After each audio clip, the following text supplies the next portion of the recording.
Hello అండి. ఇప్పుడు మనం ఈ 2 మెయిన్ ఇంగ్రీడియంట్స్తో డీటాన్ ఫేస్ ప్యాక్ స్క్రబ్ ఎలా చేసుకోవాలో చూసుకుందాం. ఇప్పుడు మనం ఆ మీడియం సైజ్ పొటాటోని, ఇంకా మీడియం సైజ్ టొమాటోని, ఇంకా హాఫ్ లెమన్, ఏదైనా చిన్న లెమన్ తీసుకొని హాఫ్ పీస్ కట్ చేసుకొని వేసుకోండి. పీల్తోనే వేసేయండి. పీల్లో కూడా చాలా యాంటీ బ్యాక్టీరియల్ ప్రాపర్టీస్ ఉంటాయి. ఇదంతా మంచి బ్లీచ్గా, మంచి ఫేస్ బ్లీచ్గా తయారవుతుంది. ఎందుకంటే లెమన్లో మనకి చాలా విటమిన్ సి కంటెంట్ చాలా ఎక్కువగా ఉంటుంది. చూడండి, ఇప్పుడు మనం ఈ 3 ఇంగ్రీడియంట్స్ని మెత్తగా గ్రైండ్ చేసుకున్నామండి. ఇప్పుడు దీని నుంచి జ్యూస్ కూడా సపరేట్ చేయాల్సిన అవసరం లేదు. మనం ఏ ఫేస్ ప్యాక్లో అయినా స్క్రబ్లో అయినా ఈ పల్ప్ని యూస్ చేసుకోవచ్చు. ఫస్ట్ మనం స్క్రబ్ ప్రిపేర్ చేసుకుందామండి.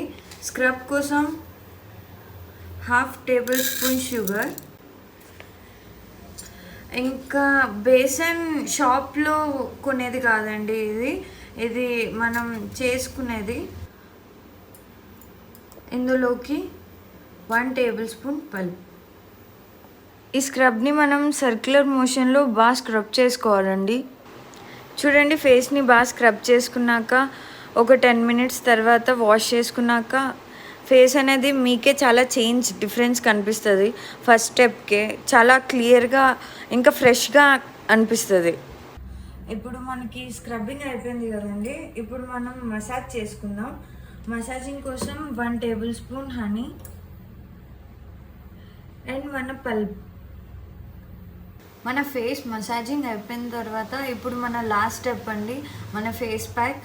ఇప్పుడు మన ఫేస్ ప్యాక్ కోసం మనం 1 టేబుల్ స్పూన్ ముల్తానీ మట్టి, 1 టేబుల్ స్పూన్ లికోరైస్ పౌడర్ అండి, 1 టేబుల్ స్పూన్ బీట్రూట్ పౌడర్ అండి. బీట్రూట్ కోసం మీకు తెలిసిందే, బీట్రూట్లో చాలా విటమిన్ సి కంటెంట్ అనేది చాలా ఎక్కువగా ఉంటుంది.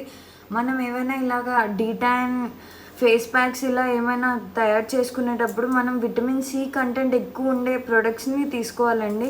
మెయిన్ ఇంగ్రీడియంట్ అండి 1 టేబుల్ స్పూన్ కాఫీ అండి. ఇది మీ ట్యాన్ని రిమూవ్ చేయడానికి చాలా బాగా ఉపయోగపడుతుంది. ఇప్పుడు ఇదంతా మన పల్ప్తో పాటు మిక్స్ చేసుకుందామండి. చూడండి, మన ఫేస్ ప్యాక్ వేసి వాష్ చేశాక చాలా ఫ్రెష్గా క్లీన్గా ఆయిల్ అంతా క్లీన్ అయిపోయేటట్టు ఉంటుందండి.